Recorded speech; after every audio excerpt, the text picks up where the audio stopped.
Você tem dúvida que você foi criado para um propósito único? Deus, Ele não perde o controle das folhas das árvores que caem. Você acha que você teria nascido por acaso? Por que você acha que veio à existência? Por que você acha que Deus te deu um cérebro tão complexo assim? Ontem eu estava conversando com os meninos, lá na casa do Dr. João, né? Foi, acho que da casa do Dr. João? Lá no prédio dele. E foi tão interessante que eu acho que eu convenci os meninos todos a serem neurocientistas. Missão cumprida. Eu dei uma entrevista recentemente para a Conferência Geral e eles disseram qual que era o meu principal desapontamento como neurocientista. Eu falei assim, puxa, eu nunca pensei nisso, né? Qual é a minha maior frustração como neurocientista? Sabe o que me veio à mente? De não termos tanto neurocientistas assim na igreja. Eu acho que nós deveríamos ser mais, para estudarmos mais sobre o cérebro, para mostrarmos como Deus é grandioso. Porque o nosso cérebro prova isso.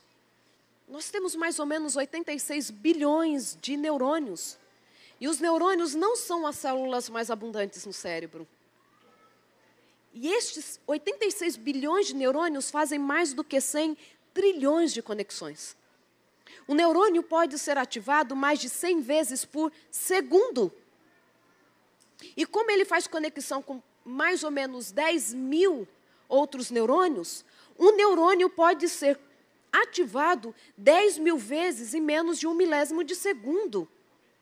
Pensa o que é isso? Não dá nem para a gente pensar, né? O nosso cérebro é tão complexo, que mesmo que você, talvez, lógico, vai depender da idade, do tamanho da injúria, de vários fatores, mesmo que você sofra uma perda significativa de uma região, nós temos a possibilidade de outra área assumir aquelas atividades. Sabia que você, mesmo que desenvolva um Alzheimer, o seu cérebro é capaz de fazer brotar novos neurônios, até mesmo em algumas regiões, como o hipocampo, que tem a ver com memória, que está muito envolvido com Alzheimer. Ontem ensinei para os meninos que a gente não fala Alzheimer, tá? A gente fala Alzheimer. Uma palavra alemã, né? E a doença já é tão triste, a gente ainda acaba com o nome. Deus nos fez incríveis. Eu tinha preparado uma mensagem para hoje pela manhã, mas confesso que eu fui tão incomodada para mudar. Vocês me permitem ter mudado? Porque eu senti que Deus queria que eu falasse algo diferente para vocês. Nesta semana eu estava conversando com algumas pessoas. Uma pessoa em específico me disse assim, doutora Rosana, eu a conheci e ela disse assim, eu preciso conversar com você. E ela disse assim, por que eu, uma mulher financeiramente tão bem-sucedida, daquele tipo que eu tive que segurar o coração para não ter inveja, ela não sabe o que é andar em voo coletivo. Ela anda no voo privativo com o marido. Eles têm um avião. Eu falei, eu nem queria. Eu adoro pegar a fila da Azul para entrar no avião na classe econômica. Acho super legal. E ela disse assim, tenho tudo, estudei, moro onde quero, tenho um apartamento em Milão, Paris, tudo. Eu falei, para por aí. Mas eu não consigo esquecer as coisas que eu escutava na minha infância. Menina preta fedorenta. E é italiana, viu? Seu cabelo aí parece de não sei o quê. Por que você nasceu? Uma pena que eu não tive coragem de te abortar. Um outro moço, um dia, conversando com ele me disse assim, por que eu não consigo esquecer o que a minha mãe me disse a infância inteira? Você é a desgraça da minha vida. E eu parei para pensar mais profundamente sobre essas coisas essa semana, e aí eu me lembrei de algo que é muito importante, que você sabe que é. A palavra. A palavra é importante. Se existe uma capacidade humana que nós não conseguimos encontrar em nenhum animal, porque é nenhum outro animal, não, em nenhum animal, porque nós não somos animais. Somos a semelhança de Deus. Não somos frutos de uma evolução. Se existe uma capacidade que temos que não é encontrada em nenhum outro ser criado nesta terra, é o poder de falar. da forma que falamos, porque papagaio não fala como a gente fala, né? Algumas pessoas falam como o papagaio, mas o papagaio nunca fala igual a gente. Entenderam a ideia?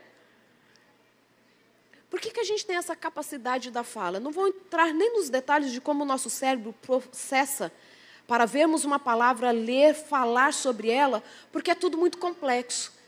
As pessoas acham que existem simplesmente regiões do cérebro localizadas no córtex, como algumas regiões de Broca, que estão envolvidas com a fala, porque cada região está envolvida com uma característica da fala, né? Um com a possibilidade de movimentação da boca, outra com a possibilidade de escutar a palavra que estamos pronunciando, outra de expressar emoção. Todas as regiões do cérebro, muitas regiões do cérebro estão envolvidas com a fala. Para você falar, você evoca memória, que a gente não sabe onde está localizada. Hipocampo só consolida a memória, mas ele não guarda a memória. Prova disso é que se alguém sofre uma lesão de hipocampo, não consegue formar novas memórias, mas lembra de tudo que aprendeu anteriormente à lesão. Nós temos uma região toda motora envolvida com a fala, aqui do tronco. Então, a gente não tem só córtex envolvido com fala.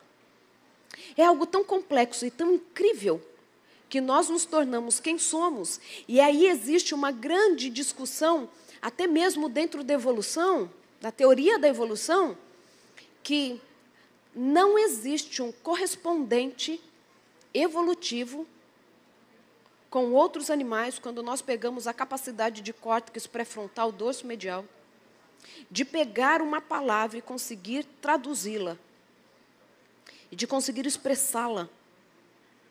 A capacidade de pensar dessa forma que pensamos, de planejamento estratégico, de pensar em moralidade da forma que nós pensamos, nós não encontramos em nenhum animal. Isso é único do ser humano.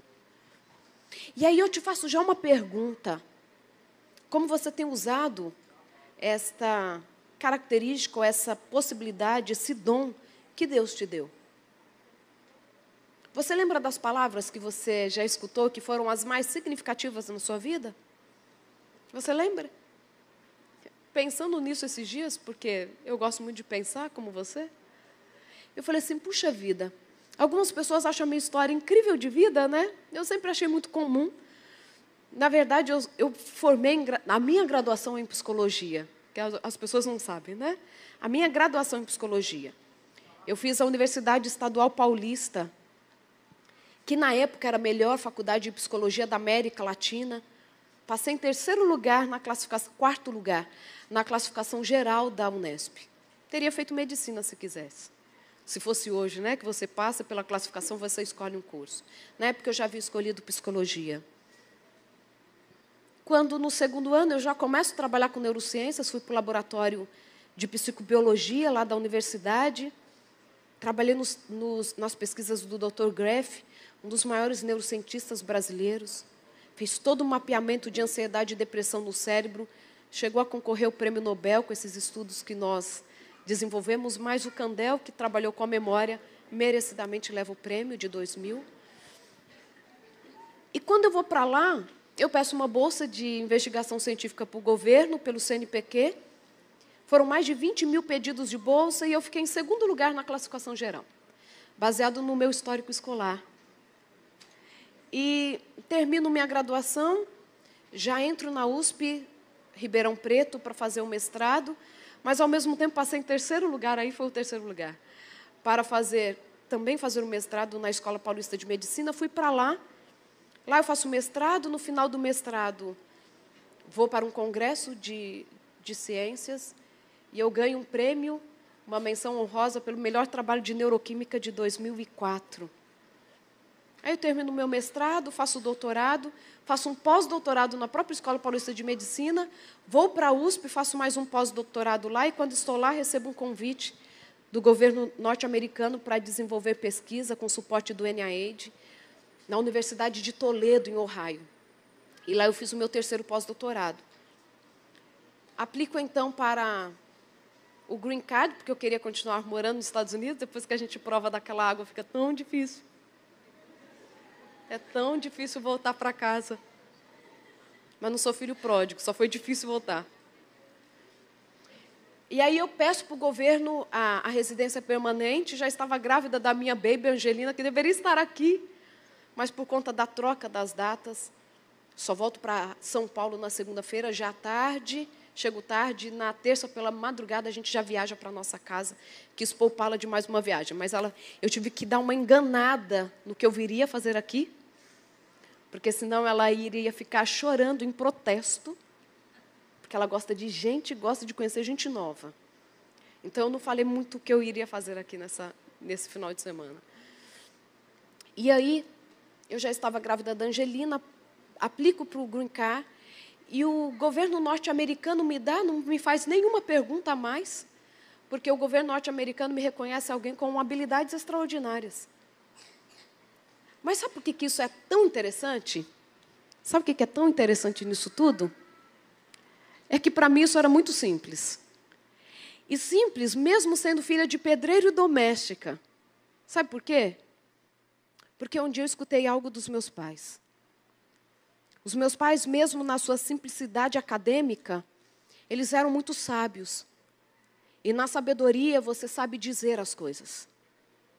Se você tem dificuldade para dizer as coisas no tempo certo, peça sabedoria a Deus, porque Ele dá a todos de forma abundante. Os meus pais disseram uma vez para mim, filha, você pode ser o que você quiser ser.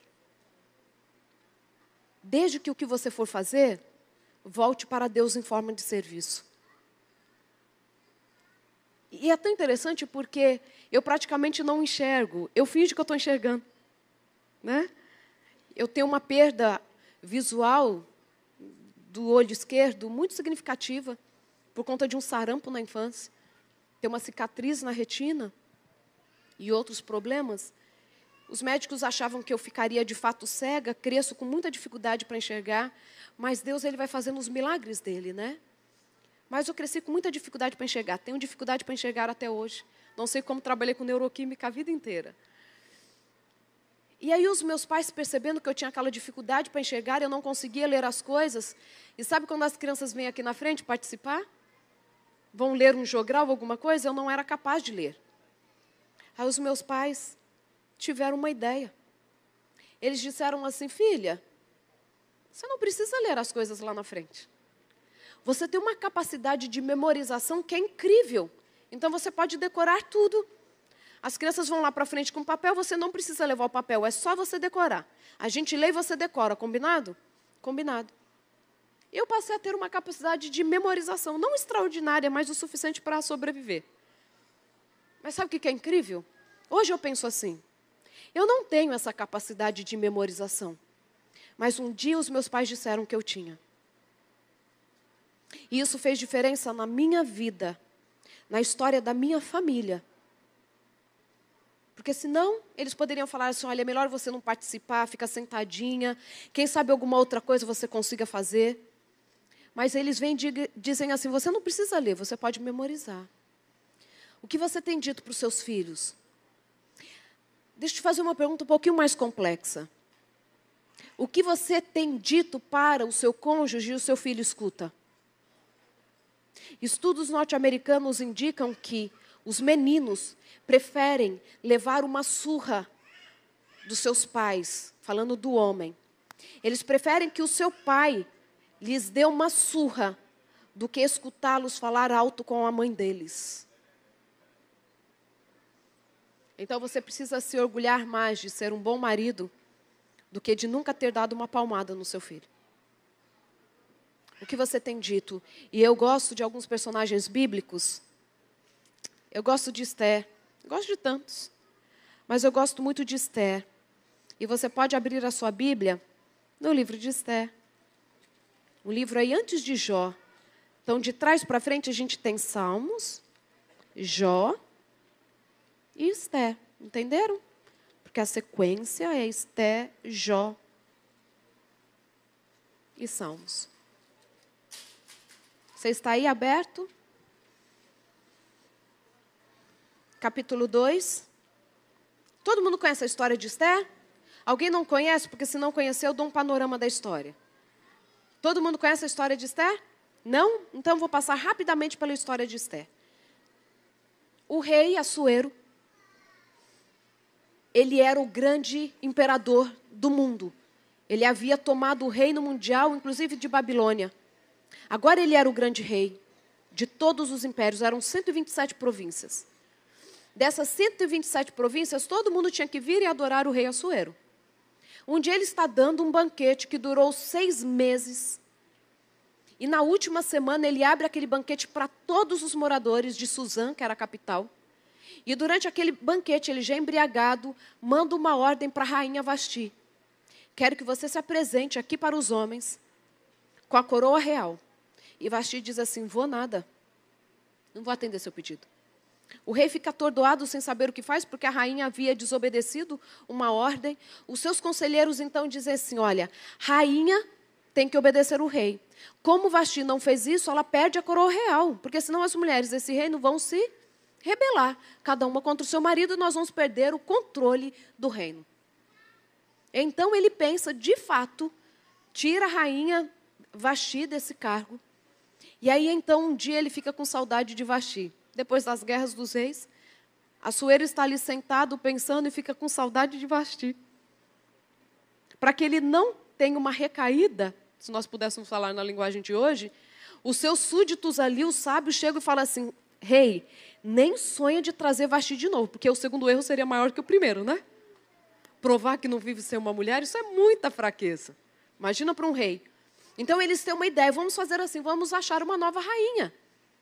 Então eles saíram conclamando para que todas as virgens formosas do reino se apresentassem. E aquela a quem o rei gostasse, casaria-se com ele. Esse é o pano de fundo. No meio dessas moças tinha uma moça chamada Esther. Esther era judia, criada pelo seu primo Mardoqueu, porque os seus pais tinham morrido. A Bíblia fala que ela era órfã, por isso havia sido criada por Mardoqueu.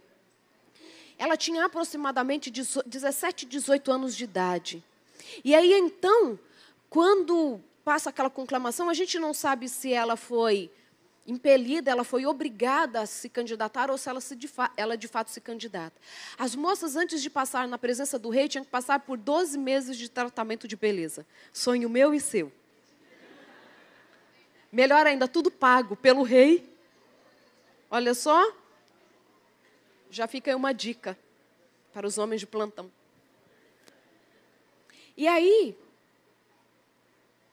Esther, que era do povo que havia também sido escravizado lá por Babilônia, ainda estava morando ainda um restante desse povo, ainda em Suzã. Esther estava no meio.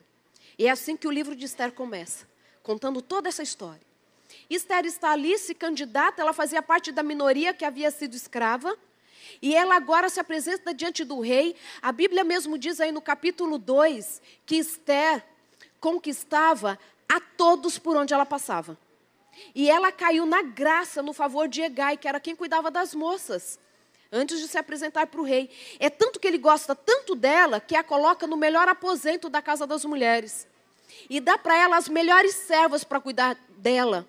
E quando ela vai se apresentar para o rei, ele diz exatamente o que ela devia levar para se apresentar diante do rei, porque ele sabia o que agradaria o rei. E durante todo o livro de Esther, a gente encontra dizendo que Esther agradava a todos, ela conquistava a todos. E não foi diferente. Quando ela se apresenta diante do rei, o rei olha e fala assim, essa é a nova rainha, porque ele gostou mais de Esther do que de qualquer outra moça. Posso abrir um parênteses agora? Meninas, Esther tinha por volta de 17 e 18 anos de idade. Se uma menina nessa idade, criada pelos tios, por melhores que fossem, não eram os pais. Ok? É um discurso que eu sempre escuto. Sou muito bem criada pela família, mas assim, gostaria de conhecer os meus pais. E aquela menina, mesmo em tão tenra idade, ela conseguiu o favor das pessoas. Então, para mim e para você, não há desculpas para sermos quem somos em alguns momentos. Desagradáveis. Desagradáveis. Existem pessoas extremamente desagradáveis. Posso desabafar? Existem aquelas pessoas, não sei se você já passou por isso, que você tem até medo de falar assim, oi, tudo bem? Porque vai vir uma lista de lamúria que vai até te cansar. Já passaram por essa situação? Conhecem alguém? Eu conhecia uma mulher. A minha mãe falece aos 47 anos de idade, vítima de um AVC. Foi para a igreja no domingo à noite, chegou em casa, passou mal. Meia-noite, minha mãe já estava em coma no hospital, para falecer 17 dias depois. Estamos lá, na cerimônia fúnebre, eu recebendo todo mundo que chegava. Chega a mulher que eu tinha medo de falar, oi, tudo bem? Ela chega, entra e fica ao meu lado, ao lado do caixão da minha mãe, e diz assim: feliz a irmã Bete que descansa, enquanto eu estou aqui em pé com essa dor nas costas. Eu quase falo assim, eu não faço questão de trocar. Troca com a gente. Porque tem gente que as suas palavras estão viciadas. Tem mulher que está com a palavra viciada para reclamar do marido. Uma vez uma mulher procurou terapia porque queria separar do marido. Já estava decidida.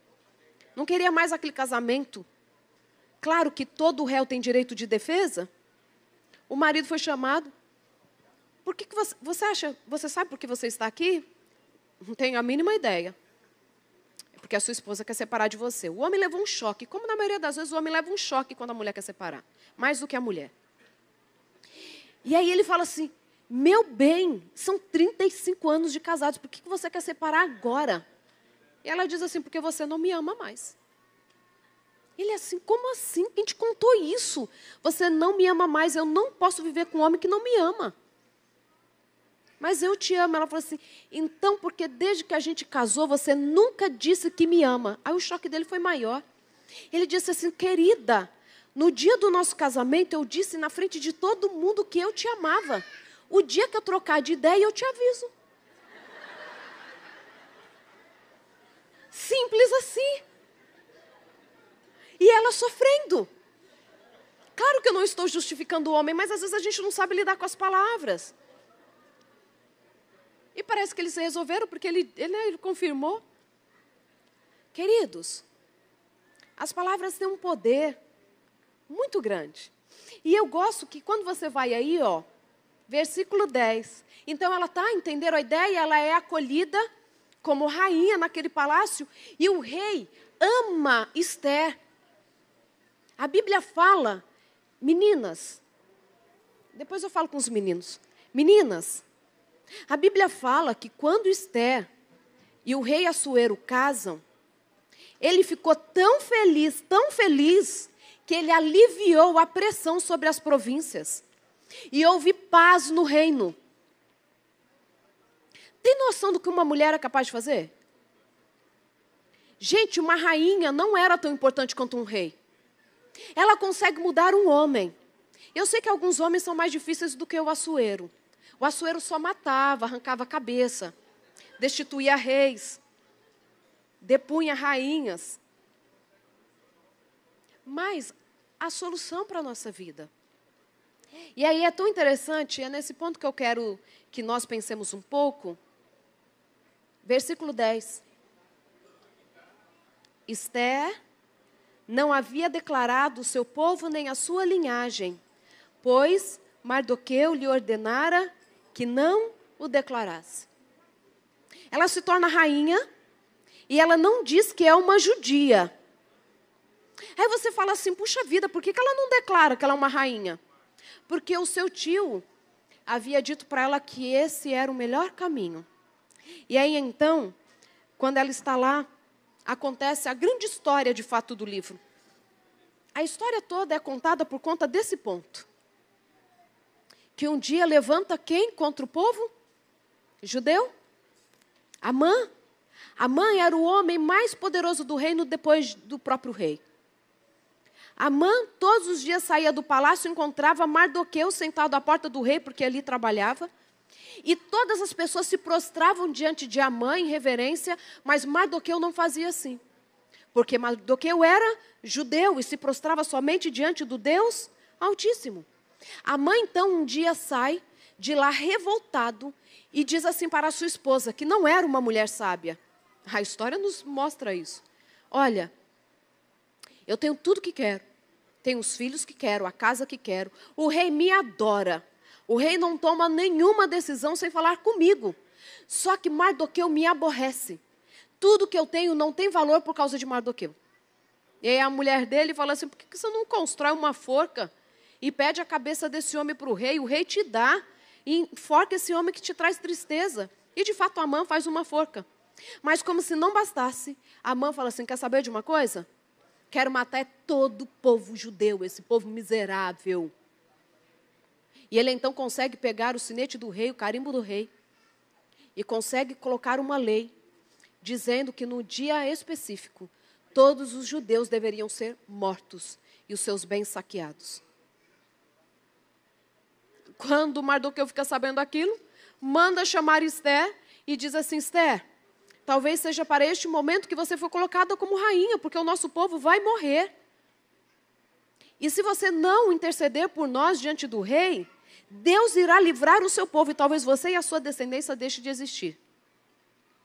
Ela então conclama um jejum de 3 dias. Todo o povo judeu fez esse jejum, ela e as suas moças também. E no 3º dia, ela vai e se apresenta diante do rei. E ela não podia fazer isso. A rainha só podia entrar na presença do rei se por ele fosse chamada. Quando ela apresenta-se então diante do rei, ele, na sua misericórdia, estende o cetro e diz assim, o que queres, rainha Esther? Se me pedires, até metade do reino eu te dou. Olha lá de novo a inveja brotando. Até metade do reino eu te dou. Do casamento até essa situação já tinham passado 5 anos. 5 anos que ela era casada já com o rei. O rei ainda apaixonado por essa mulher, gente. Olha que coisa linda. Sou inveja do coração das meninas. Que o meu, eu sei que meu marido é apaixonado por mim. Pelo menos ele disse isso ontem. Depois fala assim, fala que me ama, fala que me ama. Não, ele me ama. E aí, ela vai diante do rei. E ele fala assim, pode pedir que eu te dou até metade do reino. Gente, Esther já estava 3 dias sem comer e sem beber. Em jejum. Desesperada, porque o dia da morte estava aproximando. Todo mundo ia morrer. E claro que quem soubesse que ela era judia ia contar também. Porque tem muito judeu ruim, né? Vamos pensar na história se fosse hoje. Você acha que quem era vizinho de Esther antes dela se tornar rainha não sabia que ela era judia? Claro que sabia. O povo sabia que ela era, o povo judeu sabia que ela era sobrinha de Mardoqueu. Muita gente sabia. Se ela não se revelasse, alguém ia contar para Amã, sim. Porque fofoca existe, né? Se bem que crente não fofoca, faz pedido de oração. Gente, vamos orar pelo pastor. Porque eu soube isso, daquilo dele. E ele fez isso, fez aquilo. A gente precisa orar por ele. Né? Entenderam a ideia? A gente não fofoca, faz pedido de oração. Naquela época, eu acho que também rolava muito pedido de oração entre os judeus.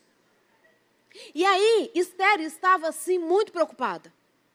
Mas a Bíblia diz, não vou ler para nós ganharmos um pouquinho de tempo, a Bíblia diz que Esther, quando vai se apresentar diante do rei, ela coloca as suas vestes reais, se arruma e se coloca diante do rei.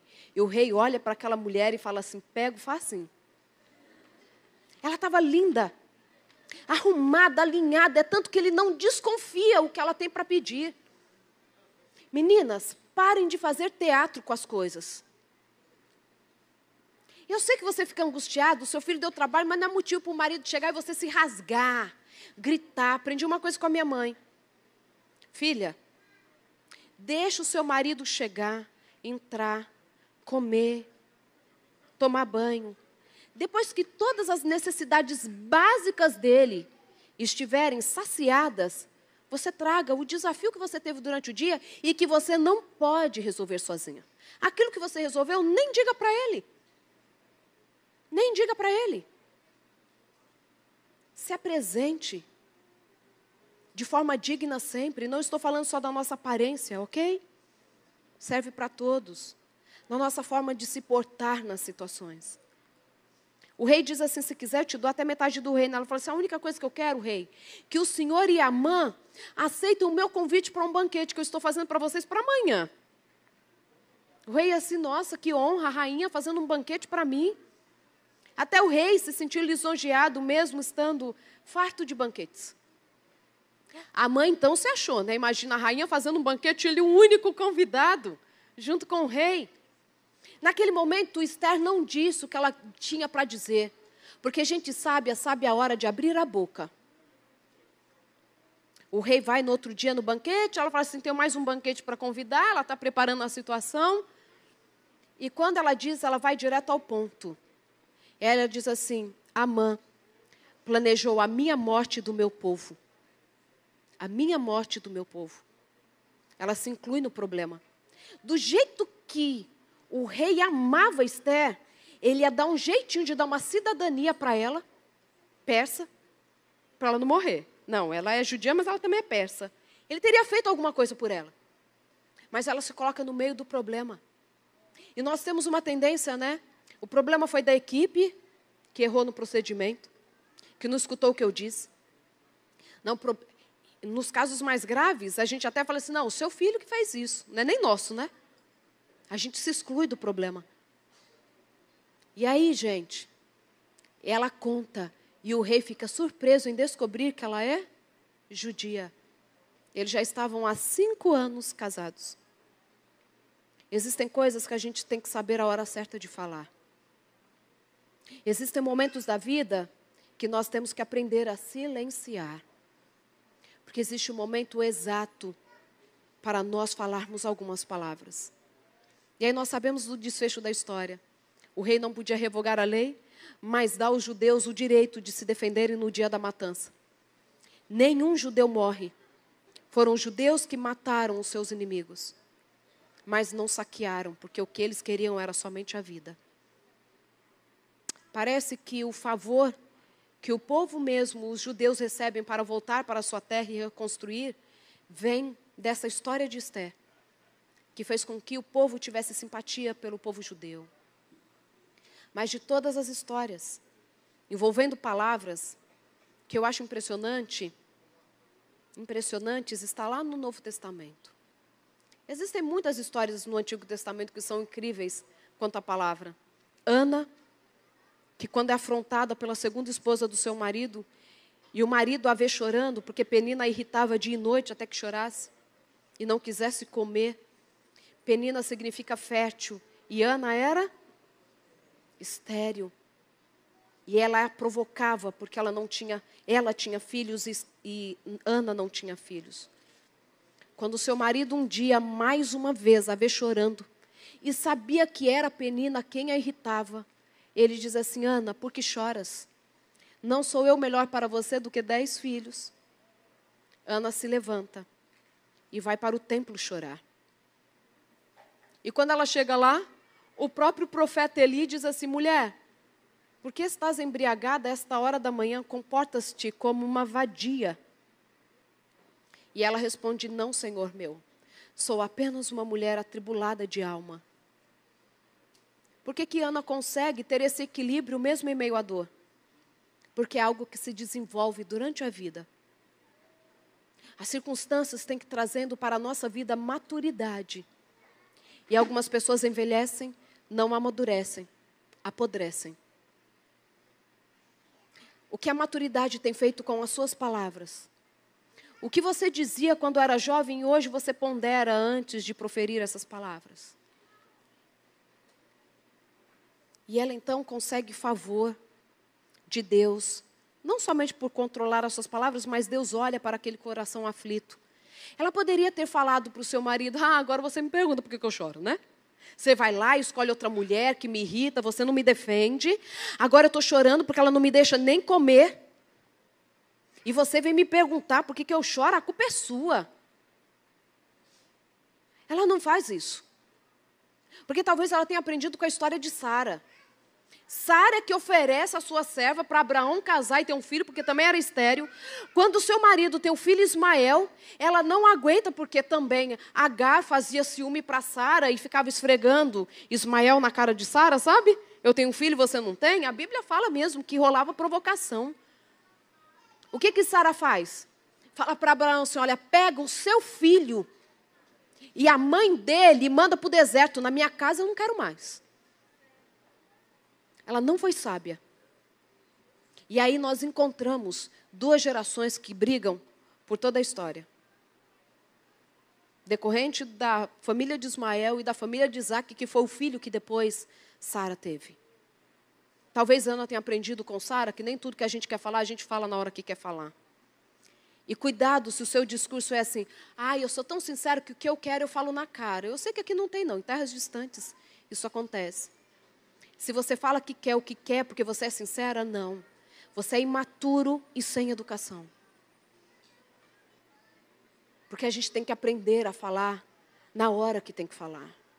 Mas eu quero que você vá para Mateus. E o ponto principal está aí em Mateus, capítulo 3. Uma história extremamente conhecida por todos nós. Mateus, capítulo 3. A partir do versículo 13, narra o batismo de Jesus. Todos conhecem, né? Jesus vai até o Rio Jordão para ser batizado pelo seu primo, que era João Batista. João, que era o Batista, o que batizava. E quando ele chega ali, João o reconhece e diz assim, eu não sou digno de te batizar, é você quem tem que me batizar. Mas Jesus então disse que ele precisa ser batizado. E quando ele é batizado, nós encontramos no versículos 16 e 17 o que acontece logo no momento que ele sai das águas. Batizado Jesus, saiu logo da água, e eis que lhe abriram os céus, e viu o Espírito de Deus descendo como pomba vindo sobre ele. E o verso principal é o 17. E eis uma voz dos céus que dizia, este é o meu filho amado, em quem me comprazo, ou quem me dá muita alegria. Jesus sai desta cena, e o capítulo 4 começa dizendo que a seguir ele foi para onde? Para o deserto, aonde ele ficaria 40 dias e 40 noites em jejum, orando. Ele foi levado pelo Espírito para o deserto, e lá ficou 40 dias e 40 noites.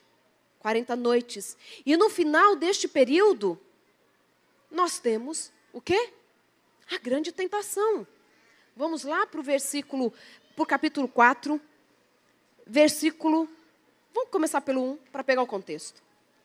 A seguir, foi Jesus levado pelo Espírito ao deserto, para ser tentado pelo diabo. E depois de jejuar 40 dias e 40 noites, o que ele teve? Fome. Então, o tentador, aproximando-se, lhe disse, se és filho de Deus, manda que estas pedras se transformem em pão. A primeira tentação não foi quanto à comida, desculpa. Não foi contra a comida. Foi o que está escrito no começo do verso. No meio do verso aí. Se és filho de Deus. Colocou em Jesus a dúvida, será mesmo que eu sou filho de Deus? Será que Deus está me aceitando mesmo como filho dele? Será que eu sou Deus? Satanás chega e fala assim, se és filho de Deus, manda que essas pedras se transformem em pão. A grande questão está na resposta de Jesus. Versículo 4, que diz, Jesus, porém, respondeu o quê? Está escrito, não só de pão viverá o homem, mas de toda palavra que procede da boca de Deus. Sabe o que eu acho lindo nesse verso? É que, na verdade, ele está fazendo uma menção, lá o finalzinho do capítulo 3, quando Jesus sai das águas, e sai uma voz dos céus, né? Que diz o quê? Este é o meu filho amado em quem me comprazo. Jesus estava dizendo para Satanás assim, eu não vivo do pão, mas eu vivo das palavras que Deus procedeu sobre mim durante o batismo. O verbo que é usado aqui é maréia, que é a palavra falada. É a palavra falada diretamente a uma pessoa. Mas eu vivo não só do pão, mas o que eu escutei lá quando eu saí do batismo dizendo que este é o meu filho, em quem eu tenho muita alegria. E aí Satanás não conseguiu fazer Jesus comer, porque na verdade, queridos, o nosso maior problema não está nas tentações palpáveis. Está, na verdade, na certeza ou não de que a quem pertencemos. A grande tentação na nossa vida é discernir o que nos dizem. Porque as palavras, no que elas são ditas, elas vão definindo quem somos. Se as pessoas falam que você é bonita ou feia, inteligente, nem tão inteligente assim, que você é um bom profissional, não é um bom profissional. E eu tenho visto que esta tem sido uma armadilha para as nossas vidas. No que nós estamos crendo. A partir das palavras que nos são ditas. Depois Satanás só vai levando pancada de Jesus, né? Pula aqui do pináculo, porque Deus vai dar uma ordem e o seu anjo vai descer para te salvar. Também está escrito, não tentarás ao Senhor teu Deus. Jesus reconhecendo que Deus, naquele momento do ministério, era quem guiava ele, e ele devia obedecer, era a Deus. E o tempo todo ele está remetendo a Deus, o tempo todo. As coisas que chegarem para você, da forma que chegarem, coloque sempre diante daquele que te criou. Todas as vezes que te disserem algo que lhe traga um sentimento de desprezo ou de não reconhecimento, gerando em você talvez complexo de inferioridade, coloque isso diante de Deus e diga assim: Senhor, eu sou isso. E você vai escutar do próprio Deus te dizendo: você é o meu filho amado. E você me traz muita alegria. O senso de pertencer a Deus muda a forma de olharmos para nós mesmos. A minha mãe, e eu quero falar isso rapidamente, a minha mãe cresceu sem os pais. Por conta de uma separação, pensa um casal que separa na década de 50. A minha avó tinha 19 anos de idade, separada com 3 filhos. Claro que não dava para viver no vilarejo, resolve mudar para São Paulo. E nessa mudança era muito difícil. O meu avô já havia ficado com o filho mais velho. A minha mãe era uma baby de 2 aninhos. A minha avó tinha a caçulinha de 6 meses. Claro que ao tentar a vida sozinha em São Paulo com 2 crianças, viu que não era possível, decide voltar para a casa da própria mãe para deixar a minha mãe com 2 anos de idade. Aquilo foi extremamente traumático para minha mãe, mesmo sendo muito bem cuidada pela avó. E cresce achando que não era amada. For abandonada, era isso que a memória infantil trazia para ela. Um dia fui deixada. Mas um dia eu escutei algo da minha mãe que foi transformador. E eu perguntei mesmo para ela. Eu falei assim: mãe, como que a senhora, uma mulher com uma história tão marcada pela vida, consegue ser a mulher que é? Consegue ser uma mulher que educou muito bem os filhos. Se não somos melhores, culpa é nossa. Uma mulher que não arranjava briga com ninguém. O Valnei e a Patrícia não estão aqui, né? Mas são nossos amigos de São Paulo. Muito amigos nossos, frequentavam a mesma igreja. E a Patrícia diz isso até hoje para mim: nunca encontrei uma mulher tão equilibrada quanto a sua mãe. E eu perguntei isso para minha mãe: como que ela conseguia ser aquilo? E ela me disse algo, que eu até estou escrevendo sobre isso. Ela disse assim: filha, eu sou a melhor pessoa no mundo para cuidar de uma família. Porque eu sei o quanto uma família faz falta. Eu sou a pessoa mais indicada para ser a melhor mãe do mundo. Porque eu sei o quanto uma mãe faz falta. Entende? Enquanto a maioria de nós vive de fato as marcas do trauma, no sentido de dizer assim: não consigo abraçar o meu filho porque meu pai nunca me abraçou. Não consigo dizer palavras corteses porque eu cresci num lar onde as palavras ásperas dominavam.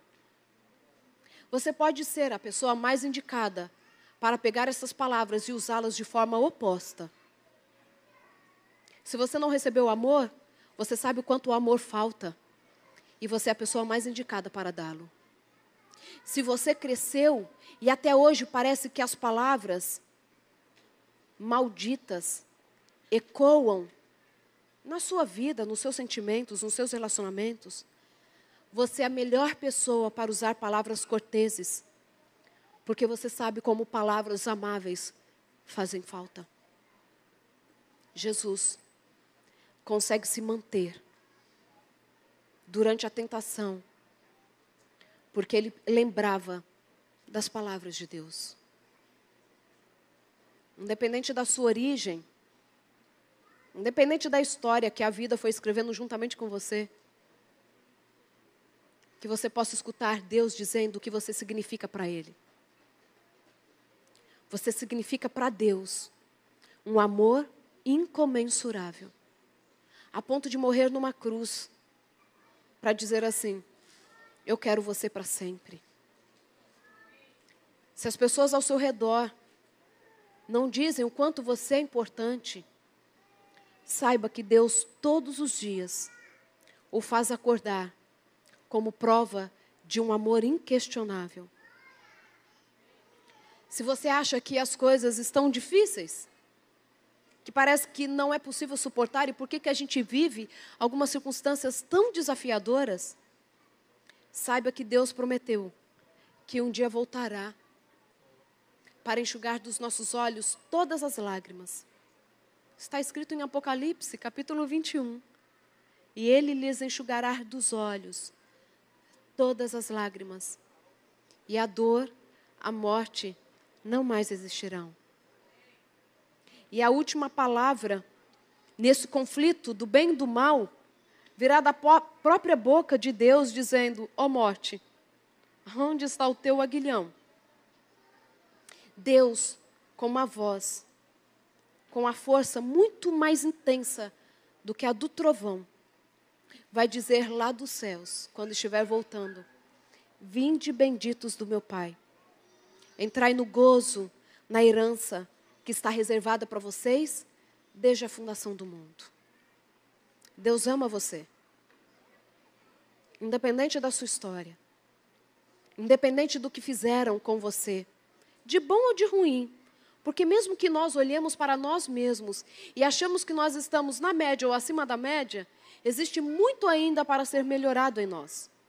Mas independente do progresso que alcançarmos, existe um Deus que nos ama. E acordar com esta certeza e escutar a voz dele no nosso coração, atuando na nossa mente, é o suficiente para abafar qualquer outra voz que quer tomar o nosso coração.